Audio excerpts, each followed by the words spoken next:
બનાસકાંઠા જિલ્લાના થરાદ તાલુકાના ભાચર ગામના યુવાને 1200 કિલોમીટર કરતા વધુની પેદલ યાત્રા કરી બનાસકાંઠા જિલ્લામાં પ્રથમ વખત કાવડ યાત્રા કરી છે।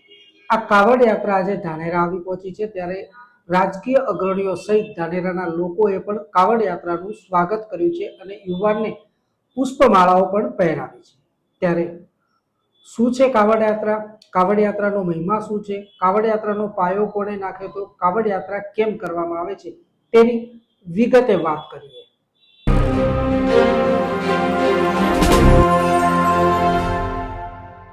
નમસ્કાર, હું છું સુરેશ ગલચર, ડીએનઆર ન્યૂઝમાં આપનું સ્વાગત છે। આજે આપણે વાત કરીશું પવિત્ર કાવડ યાત્રાની। કાવડ યાત્રા એટલે શું?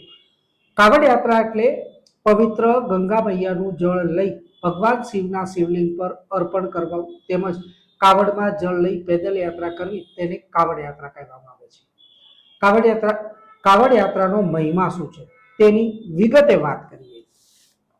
કાવડ યાત્રા એટલે ભક્તો ગંગા મૈયાનું પવિત્ર જળ કાવડમાં લઈને પદયાત્રા કરી ભગવાન શિવના શિવલિંગ પર આ જળ ચડાવે છે અને તેની કાવડ યાત્રા પૂર્ણ કરે છે।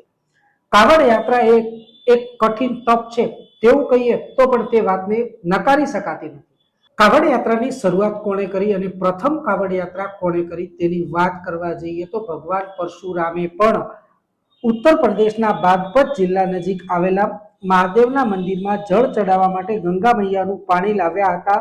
એટલા માટે આજે પણ શ્રાવણ માસ અગાઉ હરિદ્વાર ખાતે ભક્તોનું ભારે ઘોડાપુર ઉમટે છે અને મોટી સંખ્યામાં ભક્તો કાવડમાં જળ લઈ પદયાત્રા કરી પોતાના ગામ તેમજ પ્રખ્યાત શિવ મંદિરમાં ભગવાન શિવને જળ અર્પણ કરે છે, તેને કાવડ યાત્રા કહેવામાં આવે છે। જો લોકવાયકાની વાત કરવામાં આવે તો શ્રવણ કુમારે ત્રેયા યુગમાં કાવડ યાત્રાનો પાયો નાખ્યો હતો। પોતાના અંધ માતા પિતાને કાવડમાં લઈ હરિદ્વાર ખાતે પહોંચ્યા હતા અને ત્યાં તેમને ગંગા સ્નાન કરાવ્યું હતું। પરત ફરતી વખતે તેમને કાવડમાં ગંગા જળ પણ લીધું હતું। ત્યારથી આ પરંપરા શરૂ થઈ હોય તેવું લોકવાયકામાં પણ જાણવા મળી રહ્યું છે। લોકો કેમ ભગવાન શિવને ગંગા જળ ચડાવે છે અને તેના મહિમાની વાત કરીએ તો લોકવાયકાની વાત એવી છે કે જ્યારે સમુદ્ર મંથન કરવામાં આવ્યું ત્યારે સમુદ્ર મંથનમાંથી નીકળેલું ઝેર પીધા પછી ભોલેનાથ નીલકંઠ થઈ ગયા હતા અને ત્યારબાદ તેમને ગંગાના પાણીથી અભિષેક કર્યા પછી તેઓ ઠંડક પામ્યા હતા। લંકાપતિ રાવણે પણ પવિત્ર ગંગા જળ લાવી ભોલેનાથને અર્પણ કર્યું હતું અને ત્યારથી આ પરંપરા શરૂ થઈ છે અને લોકો પવિત્ર ગંગા જળ લાવી પોતાના ગામ તેમજ પ્રખ્યાત શિવ મંદિરમાં ગંગા જળ શિવલિંગ પર અર્પણ કરે છે।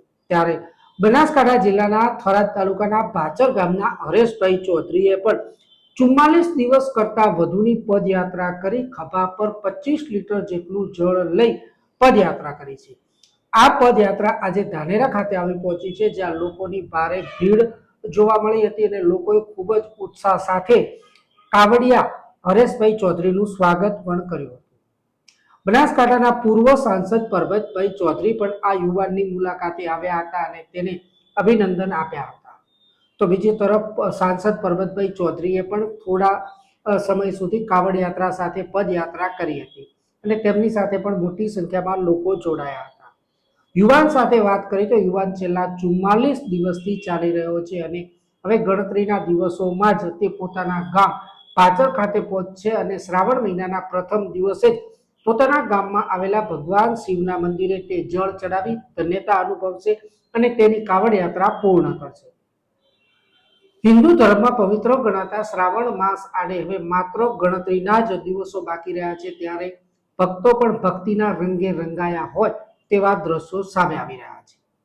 હરેશભાઈ ચૌધરીએ કાવડ યાત્રા કરતા બનાસકાંઠા જિલ્લાની પ્રથમ કાવડ યાત્રા આજે આગળ વધી રહી છે અને ટૂંક જ દિવસમાં આ કાવડ યાત્રા પૂર્ણ થવા પણ જઈ રહી છે। બનાસકાંઠા જિલ્લાની પ્રથમ કાવડ યાત્રા જે 1200 કિલોમીટર કરતા વધુનું સફર પેદલ યાત્રા કરી આજે આ યુવાન બનાસકાંઠા જિલ્લાના ધાનેરા નજીક આવી પહોંચે છે। ધાનેરા પસાર કર્યા બાદ અત્યારે આ યુવાન ધાનેરા તાલુકાના યાવરપુરા ગામ પાસે છે। હરિદ્વારથી લઈ છે થરાદ તાલુકાના ભાચર ગામ સુધીની કાવડ યાત્રા કરવામાં આવી રહી છે। ત્યારે વાત કરવાનો પ્રયાસ કરીશું આ ભાઈથી જ કે રસ્તામાં કોઈ મુશ્કેલી પડી, કેટલા દિવસે પહોંચ્યા અને કાવડ યાત્રા કરવાનું મકસદ શું? તમે કેટલા દિવસે અહીંયા પહોંચ્યા અને કાવડ યાત્રાનું મકસદ શું? મને આજ 6ઠા મહિનાની 8 તારીખ નું ચળવું થયું હતું હરકી હરિદ્વારથી. આજ મને 44 દિવસ થઈ ગયા છે અને એક સનાતન ધર્મ માટે એક મનુષ્ય જીવન મળ્યું એટલે એક આત્મ મહાદેવ માટે કાર્ય કરવું હતું. પણ ભગવાન રામ અને ભગવાન પરશુરામે પણ કાવડ યાત્રા કરેલી છે અને મારા સનાતન ધર્મ માટે એક આટલું કાર્ય કરવું. 44 દિવસ બાદ આ કાવડ યાત્રા પોતાના ગામ ભાચર ગામ ખાતે પહોંચશે અને ત્યાં જઈ ભગવાન શિવને જળ ચડાવશે. ત્યારે છેલ્લા ઘણા દિવસથી આ ભાઈ પેદલ યાત્રા કરી ભગવાન શિવને જળ ચડાવવા માટે 25 લીટર કરતાં વધુ જળ લઈ આજે ભાચર ગામ તરફ આગળ વધી રહ્યા છે. Suresh Galchar, DNR news, Dhanera.